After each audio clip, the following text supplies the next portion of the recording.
Ivana Katz, welcome back again to the show. Thank you, Mark. I feel like I'm part of the furniture now. Well, I tell you what, the furniture behind you doesn't get moved very much, does it? No, I've got a great cleaner. You have to send me their details, actually. I could do with someone like that on the boat. Oh, I know, it's fabulous. So it hides so many things. What have you been up to in the last week? A little birdie told me you had a nice spa day last week. Oh, Mark. Oh, my God. Everybody should have a spa day. I haven't done it for so long, but a friend of mine, we were sitting watching our kids playing soccer, and she said, you know what, I need something to look forward to. And we're all travelers. We all love to travel, so we're all feeling a little bit stuck. And so she suggested, let's have a spa day. So 3 of us girls, we went and had a massage, and we did a yoga class. Oh my God, I'm not very flexible, but it was fabulous. We had a great teacher, and so it was a wonderful, wonderful day. And I got to see a whale. Oh, you got to see a whale? Was there a whale in the spa? No, that was me. No, no, but a couple of days later, a friend of mine contacted me that there was a whale outside her house. So I went chasing whales. So it's been a phenomenal week. Oh, brilliant stuff, brilliant stuff. Well, I've got to ask you, while you were sitting in the spa, were you thinking about recapping on the last episode of what we were talking to everybody about? Absolutely not.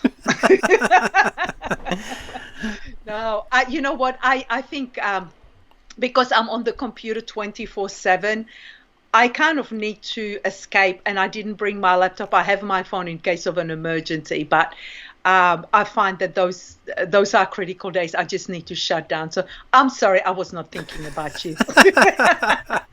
Well, I think all spas should be laptop-free zones anyway. Yeah. They shouldn't be letting anybody into a spa with a laptop. I know, but it was just amazing. What did you get up to? Any mischief?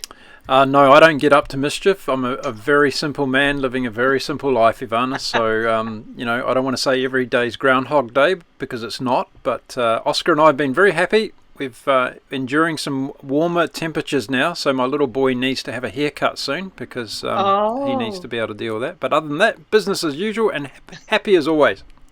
You are always happy and so positive, so it's always such a pleasure to speak with you. Thank you. Well, we're changing lots of people's lives by doing this series because people are going to have a website like they've never had before, thanks to Ivana Katz. So I'm really thrilled to be. I'm really thrilled to be continuing the series with you today. And before we do get on to today's episode, let's just recap what we did talk about in the last episode. So in the last episode, we talked about the most important pages to include on your website. And today we're kind of going to continue on from that, and we're going to talk about other potential pages that you can include on your website. They're not as critical, but they're good to have as well. Yeah, brilliant. And don't forget, if you didn't hear the last episode, shame on you. Get back and check it out because you'll hear things about like having blog posts are important, having testimonials are important, and be authentic with your photographs. Get out there and take your own photography and don't steal other people's photography off the internet. You remember, you've got great memory. I've forgotten half of that stuff. There we go. Okay, so today we're going to be talking about those additional pages that we can have on a website. But before we get there, we're going to have a chat about somebody else's website that they've sent to us to do a quick review today, Ivana. We're going to be talking about stuartpalm.com. Okay, let's have a look at Stuart's now. There we go. We've got it up and we have. Up there? Yep. Okay, beautiful. So the first thing that I wanted to talk about, and I assume that the person is Stuart that we're reviewing it for. We are. So the things that Stuart has done really well, the fact that he's not afraid to use video when so many people are afraid of adding videos, and sometimes the videos that they add are not great, but Stuart's done a really good job. He also has testimonials on his website, and I was glad to see that, I think, on the homepage. He uses original photos, which we discussed last time, how important it is to have original photos from his shows. And he has an SSL certificate, which means his website shows as secure. So that was really good. Well done on those, Stuart. In terms of improvements, When I went onto the website, I wasn't quite sure what it is that you do. Like I didn't, again, and I feel like a broken record, but I think this is where a lot of people fail, is because I didn't know what it is that you actually do. I saw a video sort of in the background rolling, and I kind of got a sense that you're some sort of an entertainer, kind of, I was thinking. And it was only because I was doing the review that I actually found what it is that you do and what it is that you offer. But if I was just first time coming to visit, I probably would have left, because I wouldn't have felt like I've reached a place that I want to be at. Now, the only time that people might actually follow through and click on it is if they've heard from you before or heard about you, or somebody else had referred them, and then they would know what it is that you do. And in that case, they may follow through. But for somebody coming in for the first time, they probably wouldn't. And as I said, we just want to know the information there and then quickly. We're not going to be reading a lot of information. We're not going to be like, I want to know right now, are you for me or are you not? So I would have, and I think there was oh yes, Stuart's done a great job that he's got a tagline, and I think that is meant to be his tagline. It says, the one who knows, but I don't know what that means. Does that make sense? Like, would you know if somebody says the one who knows what? The one who knows about? Yeah, it's a bit, it's a bit creepy, actually. Are you watching me? Yeah. Maybe he is. Yeah. So whilst it's great to have a tagline, it's important that it's a benefit driven. What can you do for my business? What can you do for me personally? So that would go a long way.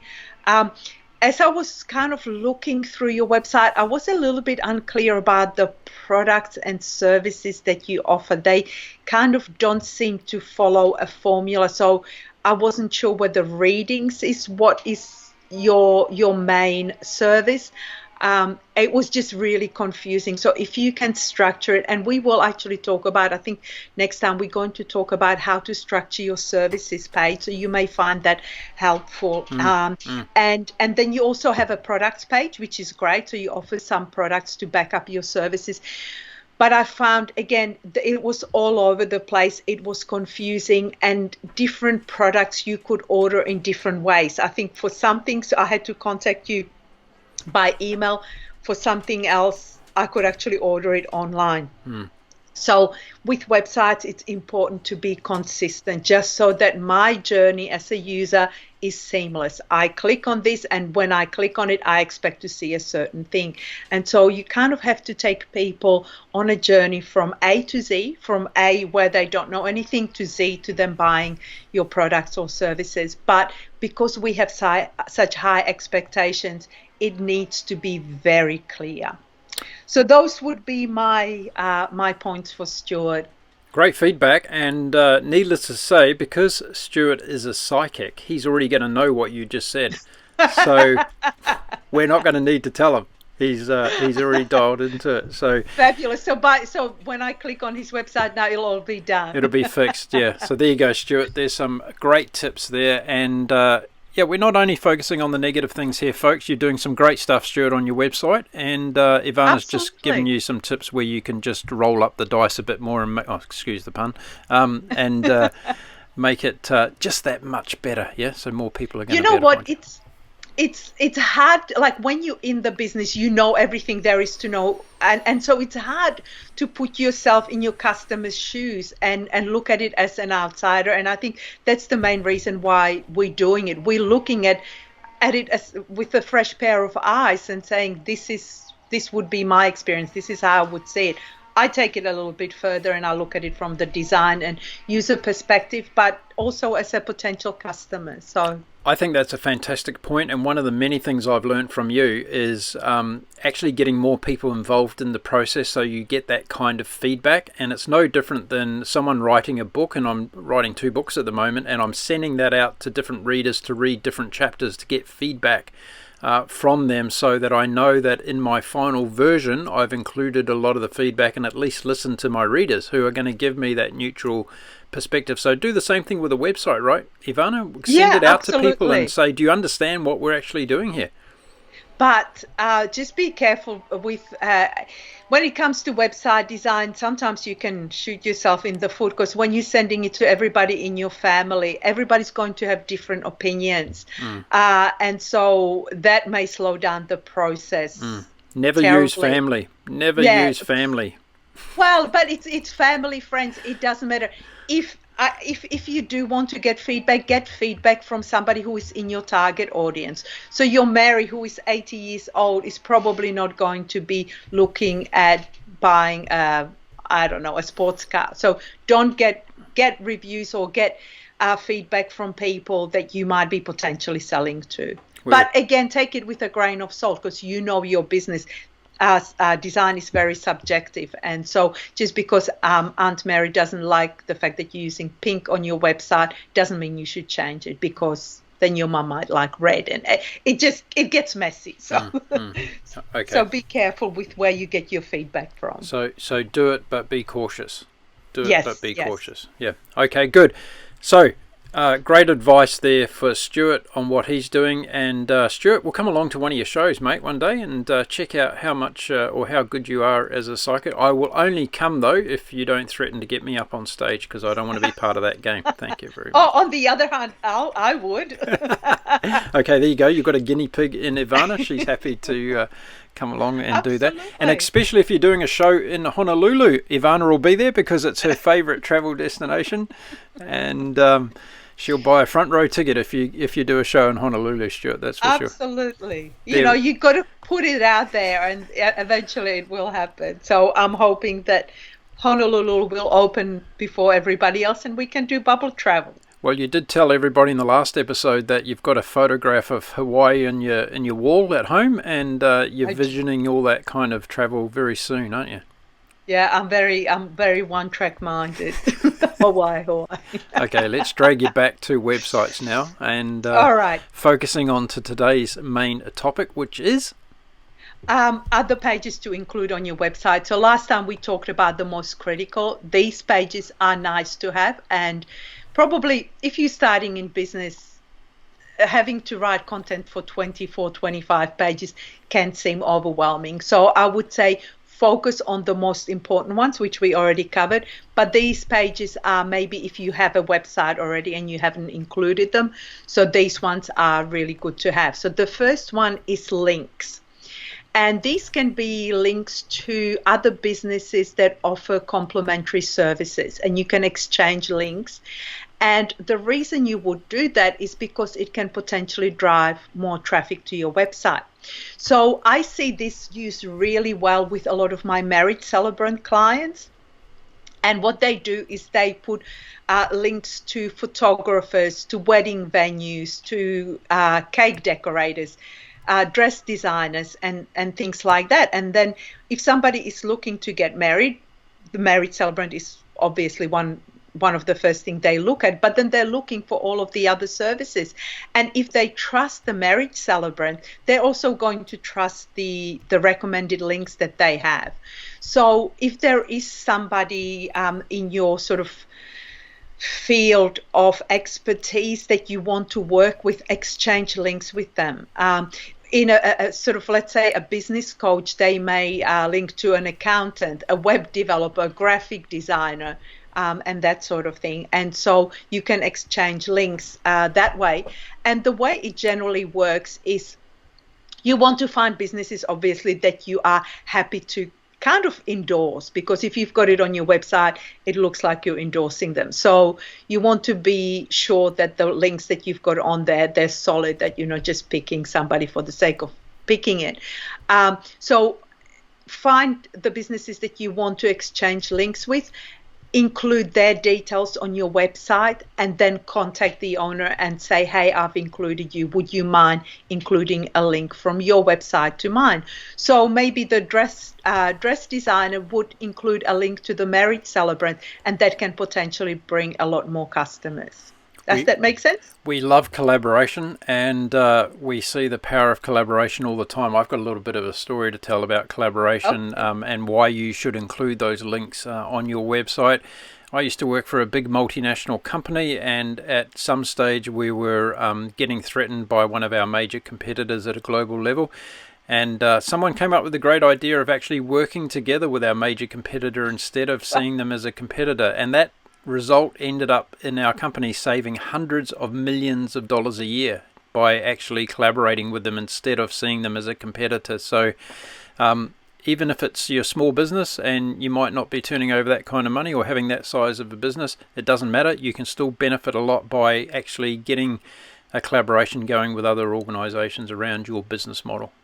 I agree 1,000%. And I had something similar happen. So I think I've mentioned this before. I'm not that technical. I'm not to the level of a programmer or developer. I'm a website designer. And so there's a lot of things that I know that I'm not able to do. But there are developers that I have worked with. And so in the real world, we could be seen as competitors, but in fact, I've actually worked with them and referred clients to them or worked together with them, and then everybody benefits. So it's given me the capability to offer more services without actually having to do them. So I agree with you 1,000%. Okay, cool. So links is one. The other page that I would recommend including are resources.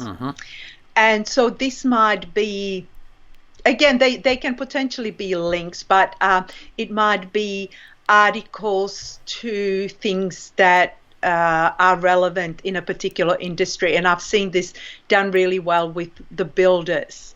They might link to, like when you have to get approval from the council, for example, they would link to the appropriate forms and things like that. So anything that your customers might potentially find helpful, you include that as a resource. Okay, great. So those are really... Now, the next one is return and refund policy. Now, this is particularly important if you have an online store. And if you do have an online store, it should actually be one of the essential pages. But because a lot of businesses don't have online stores or they don't sell things online, I didn't include it as a key page. But if you do sell things and you collect people's money, you absolutely should have it, and it should be prominent under your customer info, returns and refunds if people are unhappy. Because I think if you take the risk out of doing business with you, people are more likely to buy your things anyway. Agree. And if a lot of people are asking for returns and refunds, then you might need to revisit your products, services, or programs. Yeah, exactly right.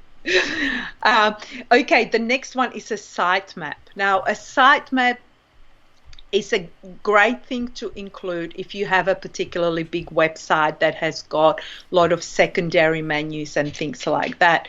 Now, a sitemap is basically like a map of what's going on your website and how pages are linked between each other.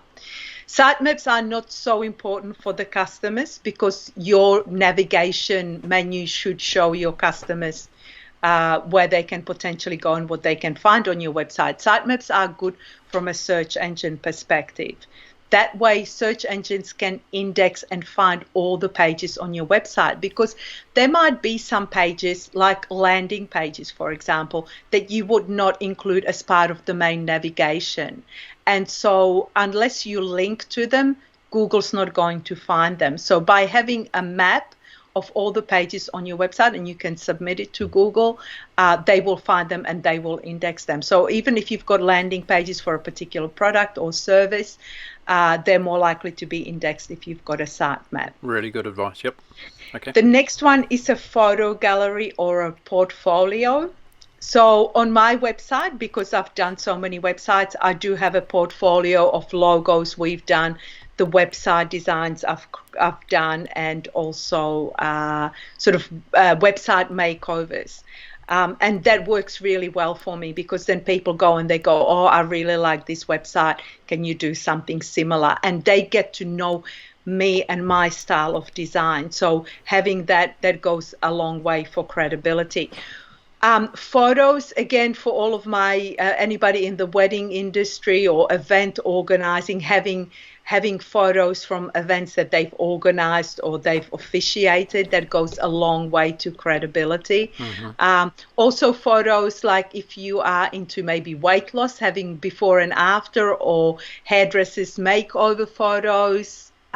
Again, using real pictures, not stock images. Again, people can relate to that and they feel that it's real. So having a portfolio and photo gallery is really good. Okay. The next one is media information. And again, I would say this should be really a critical page because it goes to your credibility. But I'm aware that a lot of small businesses or businesses that are just starting out, they may not have any media exposure. So for them, this would be kind of a secondary page. But if you have been featured on TV, on the radio, on podcasts, on other websites, absolutely create a media page so that you can showcase where you've been featured, because people will, it will give you a lot more expertise and credibility. So if you can, absolutely include that page. Just on that, people are sometimes a little bit fearful of reaching out to the media to do stories on their business, or they don't know how to do it. I had an experience recently where I reached out to a local tourist guide magazine that was looking for content and said, hey, have you ever heard of the guy on a sailboat that's doing podcasts in the area? Would you like to do a story? And they jumped on it, of course. So there's lots of ways to get in the media. We're not talking about, having to be on mainstream cable TV networks. There's lots of different ways you can get your business into media that's very easy and give you the feedback and benefits that Ivana's talking about. So think outside the box when it comes to getting into your local media first, as it may be a first step for your small business. And don't be afraid to ask. What's the worst thing they'll say is no. There's a lady that I have been following, and she is great. Her name is Susie Moore, and she has an online course and a lot of free videos, and she teaches you how to get your business into the media. And also what we talked about in the last episode, a website called Source Bottle. You can potentially get yourself, because there's a lot of networks and radio stations, they're looking for content, and so you might be able to get in that way as well. So sourcebottle.com, really good resource for that. Good. And so the next page that we have is an events calendar. So this is useful for people maybe that attend different events, different, I've just lost the word. They've got... festivals, gatherings? Not festivals, but there's like Mind, Body... I guess it's a festival. Mind, Body, Spirit in Sydney. It's like a business... Expo. Expo, that's the one. That's the word. There you go. You're learning to read my mind, aren't you? Yep. Thanks to Stuart Palm, I'm now a psychic. So if you are attending different expos, or maybe you have products and you are selling them at different markets, have an events calendar, or if there's something happening within your business, include that on the website. Yeah, great advice. Okay. So those would be, I would say, those are the secondary pages that you should consider including on your website. And one last one I would say is, again, it goes to the calendar. It's have a capability for people to schedule calls with you. So you can have that on a page on its own, although there are a lot of services such as Calendly and Bookly, and you can just sign up and you get your own page that you can link to from your website. So even though it's not necessarily a page on your website, but it allows you to schedule calls and strategy sessions, consults, call it whatever you like, and that's really helpful to have as well. It'll save a lot of time.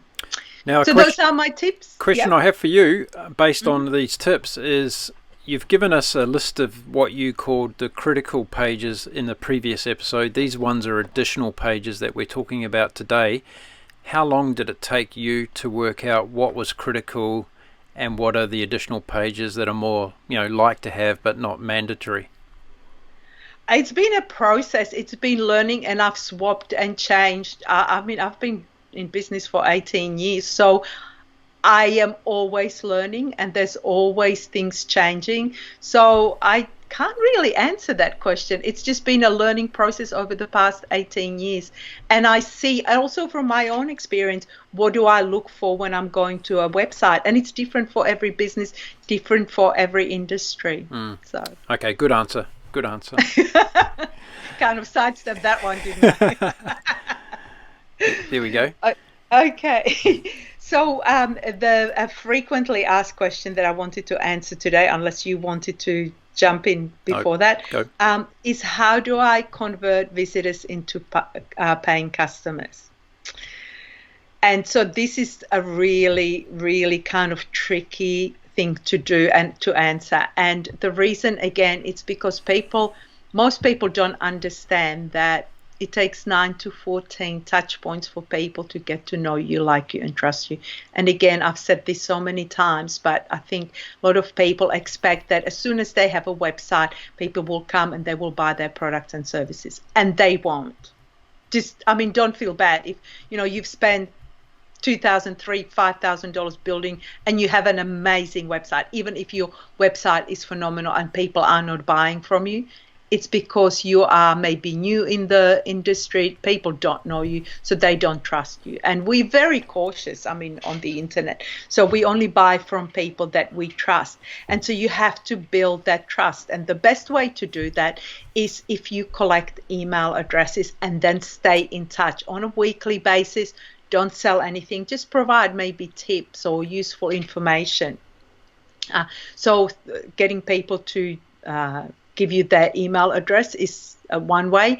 And don't just have subscribed to my newsletter, because nobody subscribes to a newsletter. We've got way too much information coming, but you have to offer something in return. And so it might be maybe giving away 10% discount, or giving away a free report or a mini training series or something. And then people are more likely to leave their contact details. The other way that you can stay in front of people is through your social networks. So being active, get people to follow you, whether it's Instagram, LinkedIn, or Facebook. Get them to follow you, and then just make sure that you are engaging. And that doesn't mean just posting, but also interacting with anybody on your website, tagging people, thanking them, and that sort of thing. So being engaging on social media, and again, they'll get to see you. They get to, you slowly clocking up those 9 to 14 touch points. The other thing you can have that I've seen done really... Sorry? I'm going to jump in. Okay. I'm going to jump in on this one. Are we into Oscar? No. I was gonna say to that, because it's a really important point, that there's a lot of delusional thoughts out there that, when you start a business, you think you've got the product that's going to change the world, and therefore overnight everybody's going to buy it. And the reality is the opposite. Okay, so people need to find out that you've got a product first of all, and go through that whole trust process. So the whole thing about being a successful entrepreneur is about the grind. It's about the hustle. It's about doing it day in, day out, until you can build up that trust that Ivana talks about when you actually start seeing things happen. And I just want to share a little bit very quickly about the podcast journey on this, because I was doing it for a year and nothing was happening.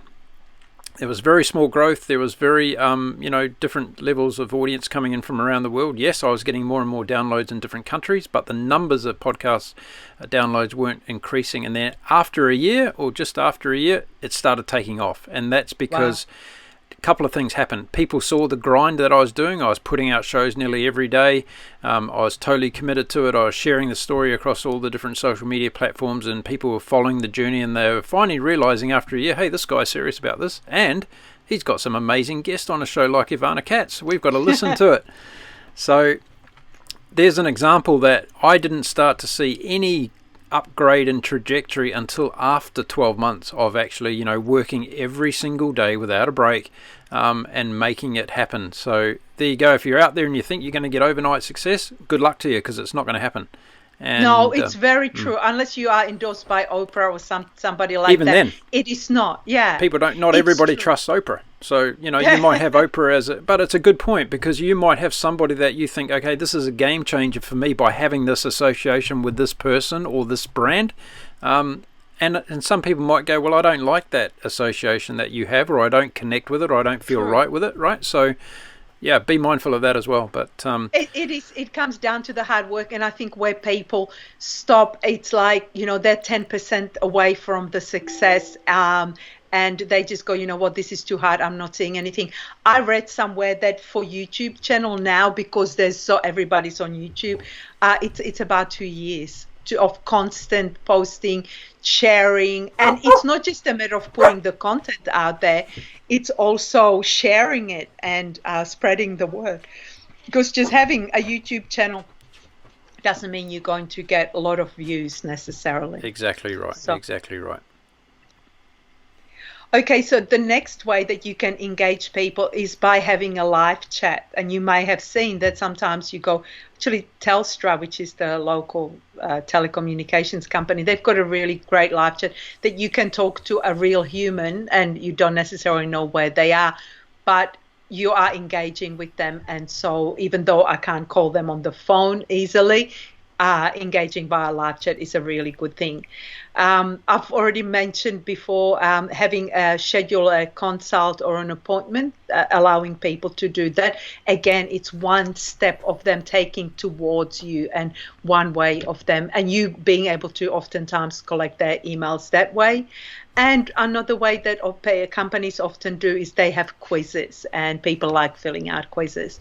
So again, they'll leave their email addresses. Just make sure that you do start mailing them as soon as they submit their details, because otherwise what happens is what happened with me is I got a great mailing list, got busy with work, didn't email them, and then you might start getting reported as spamming people because they have long forgotten that they actually interacted with you. So, yeah, right. So it's critical that, you know, grab people. Sometimes they might not be ready to buy from you for 6 to 12 months, but if you're in front of them all the time, eventually they will, hopefully. Yeah.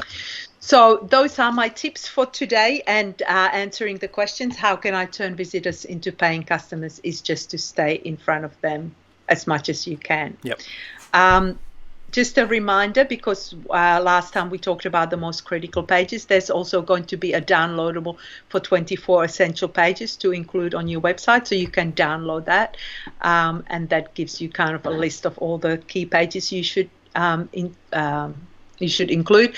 And I've added a bonus downloadable called How to Turn Your Website into a Lead Generation Machine, and that covers more the question that we just covered in more detail. Mm-hmm. And so the final thing for us today is the homework. And that is to come up with the additional pages that you're going to include on your website, and then maybe start writing the content for those pages. And as we said in the last episode, if you've got a page that has a title that we haven't shared with you today out of Ivana's list, then let us know what it is. If you've got another topic that you think you should have on your website to attract your customers or provide information to your audience, let us know what it is. We're keen to learn as well, aren't we, Ivana? Absolutely. Yeah, we want to know because our experience may be different to somebody else's, and they may have found they've got a particular page that has been successful, and so I'm open to learning. As I said, the more I learn, the more I know how little I know. As we all do.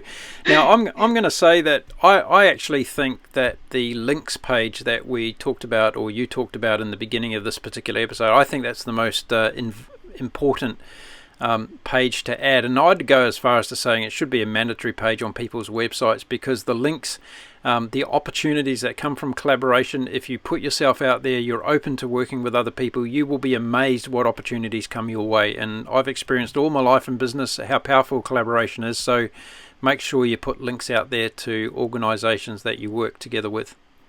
Absolutely. Agree 100%. Good stuff. Ivana, it's been a pleasure once again, and episode 7 is now done in our series. Have you got any thoughts about the episode series in terms of how easy it is for people to follow getting a full website? Do you think it's overwhelming? You mentioned the word a number of times about how overwhelming it is to build a website. I'm finding it really, I want to give you some feedback, I guess. I'm finding it really, really useful going through as we are methodically through each step, and we're getting that feedback from the audience. So is this allowing you to, as a web developer, to refine your skills and sets around building a website? Yeah. Yeah, just like I said with Stuart, I've been in the game for 18 years, so it's hard for me to step outside and to see where people are having problems or what they're not understanding, and so for me this is great feedback. And like I said before, like, no question is silly. If you're just coming in from the outside and you don't know what a domain name is, ask. I mean, for me, that's something that I deal with every day. But if it doesn't make sense to you, just ask the question. We're more than happy to answer it. Absolutely. Yeah, brilliant. And go back to episode 2 and find out what Ivana and I were talking about when it came to being a domain name broker, and what Ivana thought about investing in domain names. Ivana, thanks very much for joining me again today. It's been a pleasure as always, and we'll see you again soon on the website series. Wonderful. Thank you very much, Mark. See you soon.